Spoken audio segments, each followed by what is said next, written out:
লাহৰীঘাটত বিধায়ক ডাক্তৰ আসিফ মহম্মদ নাজাৰৰ বিৰুদ্ধে ৰাইজ ওলাই আহিল। মৰিগাঁও জিলাৰ লাহৰীঘাটত বিধায়ক ডাক্তৰ আসিফ মহম্মদ নাজাৰৰ বিৰুদ্ধে ওলাই আহিল ৰাইজ। লাহৰীঘাট উন্নয়ন খণ্ড কাৰ্যালয়ৰ পৰা পলায়ন বিধায়ক আসিফ মহম্মদ নাজাৰ। আৰক্ষীৰ সহায়ত উন্নয়ন খণ্ড কাৰ্যালয়ৰ পৰা পলায়ন কৰি ৰাজ্যৰ ৰোষৰ পৰা ৰক্ষা পৰিল বিধায়ক আসিফ মহম্মদ নাজাৰ। উল্লেখ্য যে আজি লাহৰীঘাট উন্নয়ন খণ্ড কাৰ্যালয়ত লাহৰীঘাট আঞ্চলিক গঠনৰ সভাত উপস্থিত আছিল বিধায়ক নাজাৰ। আঞ্চলিক পঞ্চায়তৰ সভাপতি বাছনিত কেন্দ্ৰ কৰি এটা পক্ষই উত্তপ্ত পৰিস্থিতিৰ সৃষ্টি কৰে। লাহৰীঘাটৰ পৰা খাইদুল ইছলামৰ ৰিপৰ্ট।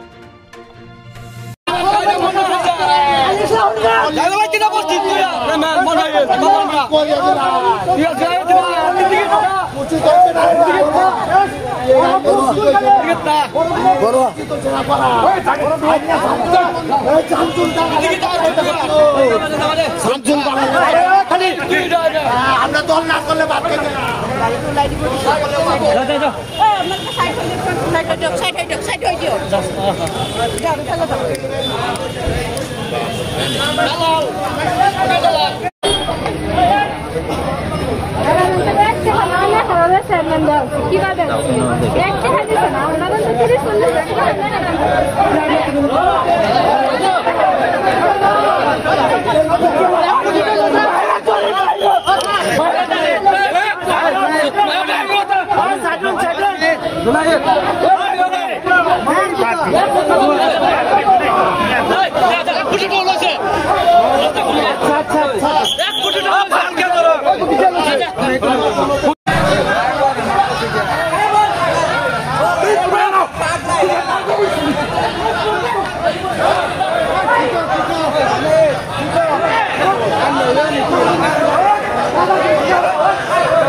itu kurang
পুৰা ঠেং মাইনা বুঝি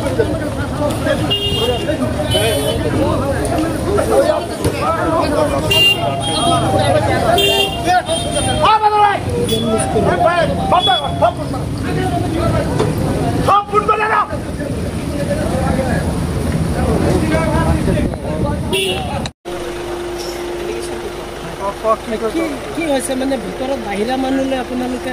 আমাৰ তাত যিমানখিনি এক্স অফিচিয়েল মেম্বাৰ প্ৰেজেণ্ট থাকিব লাগে অনাৰেবল MLA ছাৰ আমাৰ এক্স অফিচিয়েল মেম্বাৰ্ছ হৈছে আমাৰ GP প্ৰেচিডেণ্টসকল অল প্ৰেজেণ্ট আছে আমাৰ তাত কোনো বাহিৰা মানুহ নাই তেওঁ মানে ষ্টেয়াৰ কেছত কোনোবা যদি আছে সেইটোতো আমাৰ লুক আউট নহয় বাট আমাৰ যোনটো হলৰ ভিতৰত যোনটো আমাৰ ৰেষ্ট্ৰিক্টেড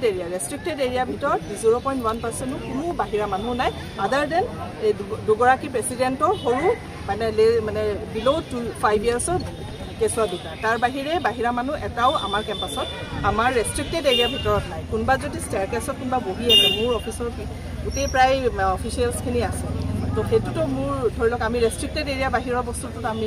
চাব নোৱাৰোঁ ন সেইটোৱে কথা অভিযোগ কৰিছে এতিয়া ৰাইজৰ অভিযোগ তেওঁলোকে যিটো প্লান আছিলে তেওঁলোকৰ প্লানটো হয়তো ছাকচেছ নোহোৱাৰ কাৰণে কিবা অভিযোগ আনিব পাৰে এলিগেশ্যনছটোতো এইটোতো আপোনালোকে স্থানীয় আৰক্ষীক অৱগত কৰিছিলে আজি হ'ব বুলি এইটো অলৰেডি DC বাইদেউৰ ফালৰ পৰা SP ছাৰক ইন ৰিটেন তেওঁলোকে জনাইছে আৰু মই DC ছাৰ বা DC বাইদেউ যোনগৰাকী ইয়াৰ আজি গোটেই মানে